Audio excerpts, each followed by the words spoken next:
We're back again, Maxin and Relaxin, Ep.5, I want to say. It's only right. My right hand in the content game, Mr. lockdownT. How are you doing, bro? Did you just hear that connection? I can't lie, I've been getting that connection so nice lately with a lot of people. I'm on fire. But I was going to say that's the connection that we have between each other, but... No, yeah, it's that. We've got that connection. If it happens again, it's real. That was nice. That was alright. So I know some people in the comments have been like, what are you guys doodling? How I like to start these with my guests is a nice little icebreaker. And to see how creative us creatives are is we doodle and we swap every couple minutes. So together we create 2 pieces of collaborative art that can be showcased on my new wall. And you can take one home if you want to show all your friends as well. So it's a combination. So yeah, just pick some colours and just doodle, bro. Yeah. But how you been though? What's been happening with you lately? Obviously coming to the end of the year, you've been reflecting on this year's end of the year. I have been reflecting a lot. I've been reflecting on the successes. I've been reflecting on the things that could have gone better. Yeah. I think overall this year has been a successful year, to be honest. I mean, the numbers speak for themselves of you. Like, your growth has been phenomenal this year. Like, it's been so sick to see. Like, that period, what was it, January, February, every day you're just January, February was crazy. I think, it's important to kind of do that outward look reflection just to make you realise, cool, like, you've done well, do you get me? Because I think a lot of us content creators do live in the moment quite a lot. Yeah. So if the moment is not great at the time, we start thinking, oh, we're flopping or we're not as successful as we were before. Do you know what I mean? But if you actually look at things from like a more outward perspective, outside the box, you might realise, actually, when I look back at it, from where I was last year to where I am now, 100%, because like numbers go up and they go down, and they tend to come in big waves of either being one or the other. Exactly. And when you're in one, you're like, this is it. I'm clear. Like if you're up, you're clear. This is life. When they're down, you're like, I'm done. I'm finished. Like it's so. I'm done. I'm cancelled. It's so literally, it's stress, and then that's you start to compare yourself with you compare yourself with someone whose numbers are doing well, and then you're like, actually, no. You need to remember, like I do quite often spend like this is just one random night in a week or whatever. I'll just pick up my phone and just scroll through all my content I posted like last month. I'll be like, that was good. That was bad. That was good. No one cared about it. Oh, I can probably see why, because it wasn't, I didn't frame it right, and then you got to be honest to yourself. But also, hearing from your friends is good as well, because some of my friends will be like, you're doing bits. I'm like, I don't feel like it. They're like, oh my gosh, you did this, and you're like, oh yeah, I did do that. Exactly. So it's a long game, man. 100%. It's not a sprint, it's a marathon. 100%, and we're in it for the marathon. So literally. What about you? How do you feel like your year's been? Yeah, it's been definitely a lot of learning this year. It's kind of been like, because the first 2 years was so new and like obviously a lot of growth and a lot of like everything you did was new. Now it's been like, okay, I'm doing this again. But that's good in that you're obviously getting better. But it's now like, okay, so I'm going to pick and choose what I want to do again and how I'm going to make that like the best it can be. And then what new avenues I want to explore. Radio is one of my big goals for next year. Do you? Yeah, I really would love a slot on radio. Do you know what's so funny? Like, someone actually messaged me maybe probably about 6 months ago. They were like, oh yeah, we really want you to do radio. Like, we'll help you, kind of support you on your journey. Were they a radio station? They're a radio station, yeah. You might have to tell me who they are. I'll try and remember who it was, because I can't even remember. But yeah, for me, I don't know. I was a bit like, I'm not really too sure whether that's my lane, Well, because my goal, I want to get into my presenting bag, and I think radio is such a good step for that, because there's a path you can walk on the radio. Like people like Henry and big names have started on Represent Radio and stuff like that. Henry's doing amazing. Exactly. And she started on Represent Radio, so I'm trying to get a slot there, ideally. Hey, this is abstract. Yeah, bro, this is my style. It's a doodle, man. All right, fair enough. It doesn't have to be perfect. Abstract, I see you. All right.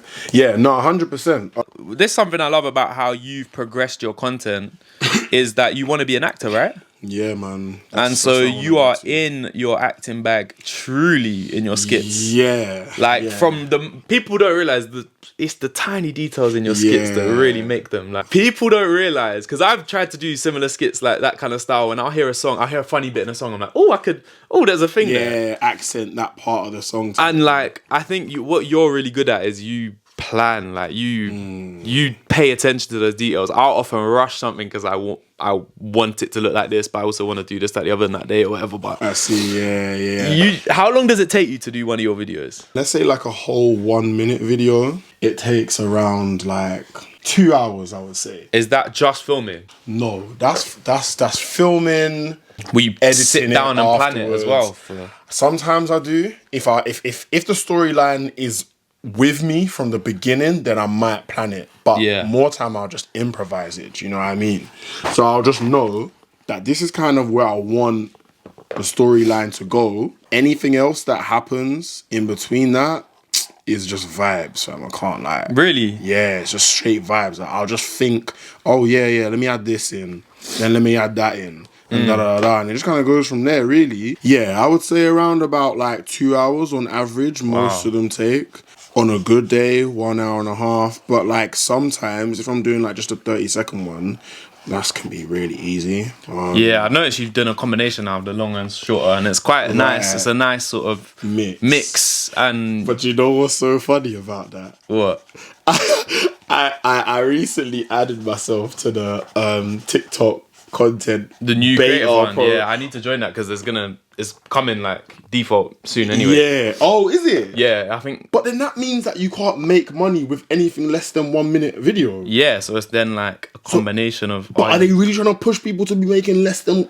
More than 1 minute only. Yeah, because they wanna battle YouTube. I know they want. And YouTube shorts can't be longer than a minute. So if you're making videos, short form videos that are longer than a minute, you can't post that whole video to YouTube Shorts. Yeah. But also you might be posting videos like a how-to or this is how, like, which you would normally go on YouTube for. So that, TikTok are coming for them, man. They are, aren't they? And you can even do 10-minute videos on You can TikTok. do 10. That's wild. I would never do a 10-minute video. Yeah, I don't really think people are ready for that right now, man. Do you ever get caught in the hole where you just watch like a whole episode of something on TikTok by accident? I've never actually done it, you know. I've watched a whole episode of Doctor Who. One of the ones that I was watching when I was a kid. When I was a kid, someone reposted it. I was like, no way. And then you watch it thinking it's just like a clip. And then I'm like, how have I watched a whole episode? So what? How long is it? Well, I think they must have cut bits, but you basically saw the essence of a whole episode in 10 minutes. Yeah, crazy.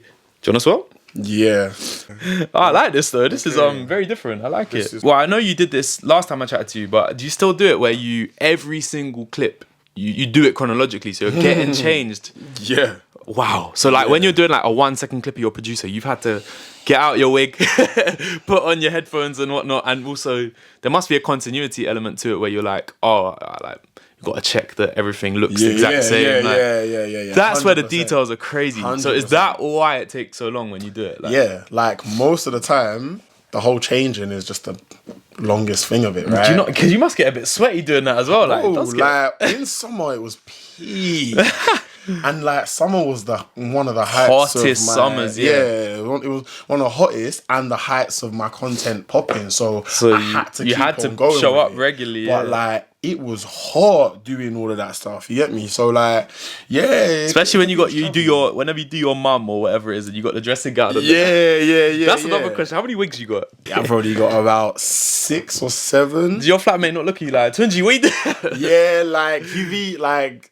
Do you know what? I always try to just keep the door shut and just like, you know, keep it under wraps. He'll just see it like on the actual content when he watches it. He's like, that's what he was doing it, isn't it? Yeah. I must have been doing a recent video for Jack Harlow, Loving on Me. Yeah. And I had like the kind of gingery wig on. Yeah. Jack Harlow obviously has big hair like that, right?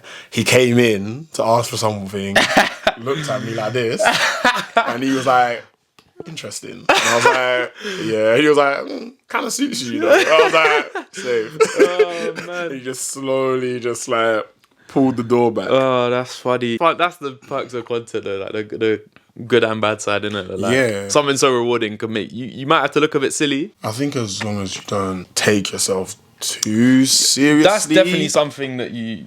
Like, I remember my friends mocking me because I was like dancing in some of my first videos, but it was like a silly dance because it was a silly video and it wasn't serious. I wasn't trying to be like, I'm a dancer, but I also wasn't trying to do anything too crazy with it. It was more the text on screen was the point of the video. And they were laughing at me, but I'm like, guys, like, let it run its thing, and the videos then did numbers. I was like, yeah, just let me cook, man. Let me cook. Sometimes it don't land, but you know that's where we learn. Like, nah, facts. Like you got to take those risks. That is something that I've even thought about myself more recently. Like, do I want to be kind of typecasted? Right? Yeah. Because obviously my videos are funny, entertaining, and whatnot. But whenever anyone calls me like a comedian, I'm like, no, you're not a comedian. I'm not a comedian. Like, I don't even think I'm that funny, like in person. You get me? Like, so it's like, it's just more. I'm a creator. My energy is just a bit more. My energy is inviting. Yeah, but I'm not a comedian. I'm not like a funny person. You get me? But obviously, my videos are funny and entertaining. Even like some TikTokers that like their whole purpose of content is funny, like skits and stuff. Yeah, you wouldn't even call them a comedian. Like we're in a weird bracket where like same with music. Like you try to put music in genres and whatnot, and you can't. Like sometimes you just got to let whoever is in charge tell you what it is, and you just got to enjoy it for what it is. Like it can take away from stuff when you try and define it. You know, just let it be what it be. Like if something can't be defined, that's a good sign of like how different it is. Transcends the barriers, isn't it? Exactly. I know. I realize with my kind of content, sometimes I wish I did just have one style that I did because it would make my life easier and make me more recognizable. But I'm like, I do enjoy podcasting, reacting, reviewing, interviewing. So I'm like, you know, if it's gonna take me much longer to get there because it's, I don't know, confusing algorithms or whatever, like, or I can't find the best way yet to do it all, I'll rather continue to do it like that until it feels natural, until I've learned enough. Then I don't know. Yeah, it's one of them ones that like being a creator, you just don't know. There's no right way or wrong way to do it. Like, you got to find what works for you. I always think like it shows versatility. Like obviously, having a niche is good. But you can still be versatile within the niche, and I feel like that's what you do a lot because a lot of your stuff is revolved around music, right? Yeah. So like music is the niche, but then you do so many different things on different platforms, different styles. But that's been one of my goals this year, to do music on other platforms so that I can then not free up my platform, but like say if I'm do fun music challenges in public, I can then do another just fun video in public, and it's you've seen me do that enough times that it doesn't feel out of the box. But then if I'm on Link Up TV talking music, that's people are still gonna get it. People know what I do as well. But speaking music, at the end of the year, someone asked me who my artist of the year was literally this morning, and I had to have a long think because to me there's a lot of nominations, there's a lot of standouts, and it's hard to like be like straight up this one. Yeah, we talking just UK. For me, but for you, who you giving your no artist like if we just keep it UK just so that we keep it focused. My artist of the year is definitely Pot of Paper. He is like in strong contention for me. Yeah, like I've had to kind of put everything aside and say, okay, cool. 2023 was Pot of Paper's year. Like debut album. Yeah. Charted number 2 while he was in jail. Exactly. His features this year, unreal. Exactly. Like he's one of gigs. By the way, charted number 2 with no features. With no features. So like, just a straight his album itself of him could be album of the year easily, and it is mine. It is mine. Like, but yeah. Plus, outside of his music, he started his own label. 36 a label or 36 a label. He's got AB that's dropped a tape. He's got Fee Gonzalez that's dropped a tape. Oh yeah, like, those are his artists. Makes sense. No, like he's been doing so much that I think you very like every right to say Pot of Paper's artist of the year. Yeah, like for me, artist of the year. Just the way that he constructed the album, the way that he carried himself while everything was going on. Do you know what I mean? Like the rollout as well, to just actually draw attention to the project, I thought was quite good, quite clever. He just seems to have more focus, man. He just seems to have, he just switched on that focus a little bit more. And he done what he wanted to do. Yeah. Like, I feel like his album, or no, sorry, it wasn't even an album. It was obviously a mixtape. Thanks for Waiting, yeah. I felt like that had a lot of influence of other people. Like, it seemed a bit he was trying to push a commercial. Thanks for Waiting was a very much feature based one. I liked that feature-based. because we saw different types of Potter, like with him with Western and stuff like that. Yeah. But I feel like you're right. This album I feel like this is was what he all him, wanted to do. all him. Do you get me? This is what he wanted to do. This is more. It was a refined version of what we had known him for in all of the training days 1, 2, and 3. It was a refined version of that. You get me? And it wasn't too long. There was no like sort of filler or skippable tracks. He didn't even give a deluxe, and I don't mind.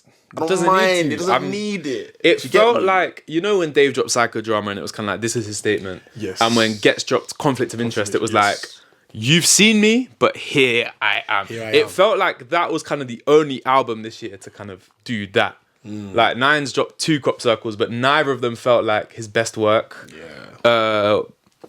There were quite a few albums this year that again were really good albums, but I think Pot and Papers does stand out. Like even with Jay Huss, it's debatable where it sits in his thing, and I think now it's landed. It's sort of people are maybe not warming as much as they were when it first dropped. So I think Pot of Paper has had that moment, and I think he deserved it. Like, that's mine.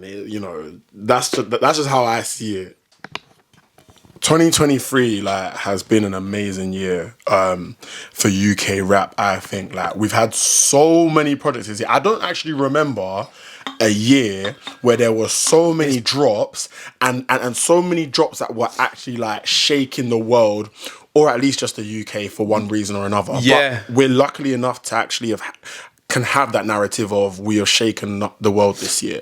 Yeah, albeit because of 1 or 2 artists, but still, it doesn't matter. That don't matter. Because that's why I was progress. saying Central C is arguably Artist of the Year for me. Yeah, purely because he's gone global. Yeah, he's got a song with a K-pop artist, with the Kid Laroi in Australia.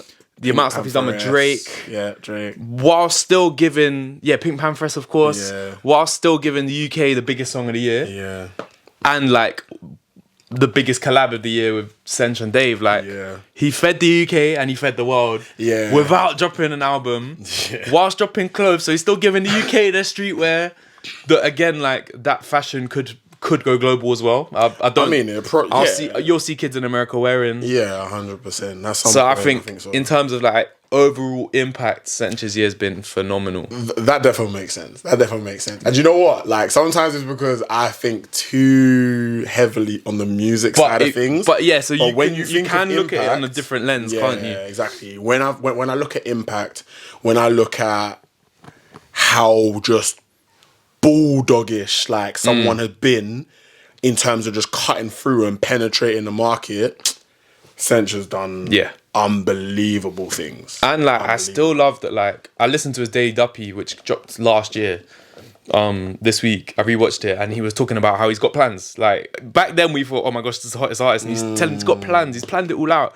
And I believe him. I believe he knows what's happening next year and the year after that. Yeah. And he knows that he was going to be here this time last year. Yeah. So I that's why he excites me so much, because he's already thinking 2 steps ahead. And they seem like they've got a real good team going on.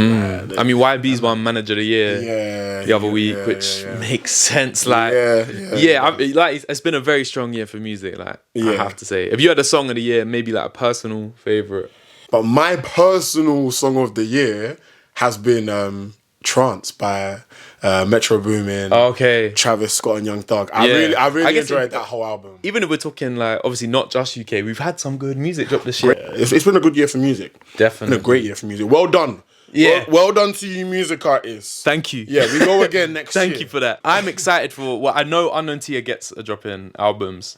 I'm excited for both of them. First 24th of January, I think lockdownT's is. Yeah, it's coming out January. And I think Gets is coming out either late Jan or start of Feb. Okay, cool. But we're going to be eating. I want a Meeks tape. I honestly don't think people rate this guy enough. I think Meeks is one of the coldest in the UK. The way he flows, the way he articulates his words, the way he delivers things on the beat, he's different. I want a project from him because I really liked his track on M1. Yes, I was going to say that one was definitely a standout. I loved M1's mixtape, by the way. Yeah, it was the Meeks one was a standout track for me. But speaking back on this year, One of your highlights surely had to have been the Mike Gala. You at Stormzy's 30th birthday? Yeah. How was that? It was good. It was really good. I can't lie. That was a special moment. Very enjoyable. It was amazing to just kind of like be in the room with a lot of great people. Do you get me? Literally just like having Skepta just chilling. Like he was proper low key, and he was on a casino table. Event, yeah. Oh really? It was at a casino table. So like you had like the main food area and the performances and stuff like that, and then you had the outside area where you could get drinks, where you could just play like poker and whatnot. Man. That kind of like opened up after the main night was like done, innit? But the whole night, after like everyone had eaten food and whatnot, Skepta was just chilling at one table and one table only the whole night. He weren't trying to show his face, man. Like, and I was like, yeah, this is very Skepta of you to just be chilling there, low key, not low key, yeah. So it was amazing to just have people like Skepta here, Damson Idris there, crazy. Michael Ward just here, like crazy. Danny Dyer, yeah, man. There's certain man out here trying to say Danny Dyer was trying to kiss me and that. Boy, why for that? No, but you got that video of him. Yeah, like legendary. You know, it was a great video. I can't lie, it was a great video. And it was a great night. I had to send that to my dad. I was like, no way, look who you just went. Yeah, honestly. It was that was so funny. Obviously, a great time to be a West Ham fan as well. Yeah. Were you chatting to Danny Dyer, or did you just be like, let me try a thing? I'd spoken to him at the start of the night, because I was getting content there, innit? I was interviewing a couple people, so I had already spoken to Danny and his wife. So you'd spoken to them there? Yeah, I had spoken to quite a few people. Like, obviously, everyone was walking in, so I was just speaking to bare people. Yeah, we'd already spoken there. His wife's lovely as well. Like, me and her were just talking while he was getting interviewed. And then, obviously, when we then went in, and everyone was just a little bit looser, everyone was enjoying the night. Yeah, that's when you got the Danny Dyer. That's a brilliant video, man. I do want to touch upon you being an actor some more, because I feel like the people don't know enough about your existed acting career. You was in James Bond as a child. Yeah, I was. What was that like? Yeah, so what? 2007, I think it was. I must have got... You must have been like 8 or 9? Yeah, bro, I was young. I was like 8, yeah. Got the role for the part of the Cola Kid. That was my credited role, the Cola Kid, in Casino Royale, James Bond with Daniel Craig. Yeah, that was amazing. Went Pinewood Studios for that, filmed that. It looked like it was, fully in Africa, but it was defo in Slough. Defo in Slough. That was a good... moment in my life, obviously. The funny thing is, my brother and my sister were actually in the film as well. Really? Yeah, but their bit got cut out.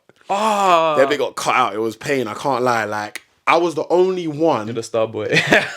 No, I didn't want. From birth, innit? From birth. There was a whole bunch of children, I suppose. Yeah, children to young adults that got casted for that scene in like the African base camp. Because I had kind of like a specific role in it. I was going out, doing quite a lot of the filming, etc. Coming back, seeing them in the little waiting area which they had. But everyone was just, look, this guy, like, he's going and doing filming, and we were just all sitting here, just playing games, just waiting for our turn, thinking, hey, sorry, man, don't shoot the messenger, man, don't shoot the messenger. They like got their bit, time to film, etc. But you know how it is, things get cut in different scenes and whatnot. And obviously rather overfilm than under as well. Exactly. So. That's exactly what they do. They overfilm rather than underfilm. Especially something like James Bond. It was cool for all of us to actually be together in that experience and do that. But then obviously, I think the one that I'm most proud of is a film New Boy that I was in. It's a short film. I starred in it. That's my only piece of acting where I starred as the main character. Right. 10, 11 minute long film, nothing too crazy. But the maddest thing about it is that got nominated for an Oscar. The director and producer were fortunate enough to be like, you can come to the Oscars. You went out to the Oscars? Yeah, me and my mum went out to LA and went to the Oscar Award. Wow. So it was... Such a nice moment. It's nuts, isn't it? Yeah. Like, it's nuts to have already had that experience. Unfortunately, we didn't win the Oscar. Wow, you're an Oscar nominated guy. That's crazy. Yeah. And I guess being there, does that then like, are you then like, I want to win an Oscar? Like, is it 100%? Like, obviously, I always say that with acting, you're never too late. Yeah. But to win an Oscar, boy, like it is a very That's small tough. chance. Yeah. So right now, I'm just happy that I was able to go. I'm happy that a film that I starred in was quality, seen yeah. was seen as something good enough to be nominated for an Oscar, because some people work their whole career to get that. I got that when I was 11. So it's a blessing to have had that. Now my thing is that conflict of like, it can't just be a memory. Is acting one of your goals for next year then? Because obviously what you do now is kind of all of it. You plan, you write, you perform, you direct, you edit, you direct. Like, Yeah. do you just want to be an actor? Would you want to make movies or short films or? Okay, look, I've been learning so much about acting in the past 2 weeks because I've been going to this Been in classes, isn't acting it? class. Yeah. And bro, I'm telling you, it is brutal. Like, Really? I thought I knew about acting. I don't know a thing. Like, Really? you learn so much there because you gotta learn a script within 3 days, Damn. 8 pages long or whatever. And Yeah. to be honest, that's even minor for like the professional For actors, standards. yeah. You get me? Yeah. But for me, I'm like, whew, okay, cool. This is kind of hard. A lot, yeah. Yeah. You then go. There's a room of about 30 people all in a circle, and you just act with like another person in the middle.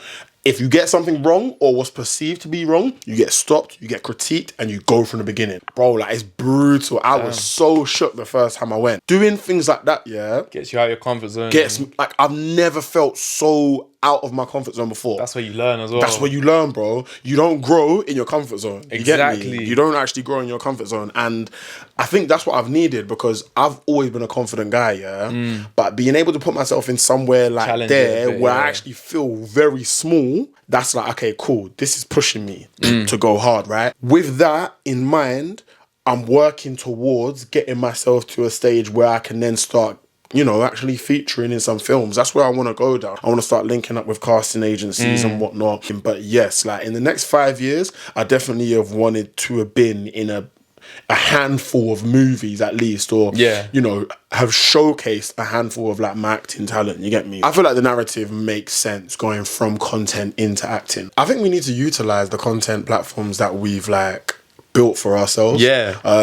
We're in a different world now where I suppose you don't have to, and you know, this might be a bit sour to maybe some people who have really like tried to master the craft for like years and years, but we do now live in a world where you can be fast tracked into certain things because of how much exposure there is and how much visibility there is, Buzz you have online. yeah, as exactly. well, like. So if you can actually use your platform to get yourself in certain places, I think why not? Because it's not like it's just been a cheat code, like, and we haven't got ourselves there for some reason, but it's the content that has got us there. But that 100%. content took time. Yeah. The work has already been put in, but now it's just like, okay, cool. I want to try and utilize my platform to be able to get me into those spaces. But I'm also trying to do the groundwork do the by lessons. going to the So lessons. Make sure you're, up you to know, scratch. you're confident enough as an actor. and Exactly. It takes having your confidence knocked and being told you need to get better for you to actually then be like, okay, well, now I know I'm better. Like, Bro, literally, honestly, yeah, like 2 weeks ago, it was like my second time at the class. And bro, like, learning scripts and learning lines is actually really hard. But I thought I was alright at it. I do everything in my room, normal, everything's good. You get there, the words just go. And you're there now looking dumb. The guy who runs it, yeah, just there asking me like, okay, like, do you actually know the words? I'm like, bro, I knew them this morning. But now they're it's just out a different of my mind. environment It's as well. You different need to be pressed, environment, Like, I have that where I'm like, if I know I'm about to interview an artist, but I know I've only got like 2 minutes. Like, I know that like they're taking their time out in like, say they're about to perform or at a festival, like whatever the situation. I know I haven't got long. I haven't got time for mistakes. So I'll be like, I'm going to ask them this, I'm going to ask them this, I'm going to ask them this. And that'll be a good question if I've got time or whatever. And Gets there, ask them one question. Their answer might just make me go, oh, really? And then I'm like, what was I about to say? Like, it's happened in some of my interviews. That's why some of my interviews are so awkward, because I've not mastered that sort of the ability to flow whilst also knowing where you want to take it. Therefore, like, that's why even things like this is good for me, because I wrote notes of what I wanted to ask you, but I've let the conversation flow and it steer it can go into different areas. That's what I'm saying. I need to do like loads of podcasts or loads of interviews, whatever, till I know I'm sick. But I mean, it's the process, like, it's the learning and it's process. good to see the levels as well, like in everyone's work as well. Like. Therefore, but yeah, like, acting is definitely where I want to be. I want to be able to. I want people to be able to see that there was like a clear direction that lockdownT went down. Do you get me? From content creating like in his room to then flipping doing branded work with, you know, big companies to then moving into acting and presenting and hosting and then boom, Hollywood. You get me? So we'll see how it goes. I'm here for it, bro. Before we wrap up, I need to hear your unpopular opinion on whatever you need to get off your chest. You know what pisses me off? It's the horse teeth dental veneers, fam. Oh yeah, no, I'm with you on that. Veneers. Do you know what's funny, right? I think there's a difference between veneers and a difference between like. Have you heard of composite bonding?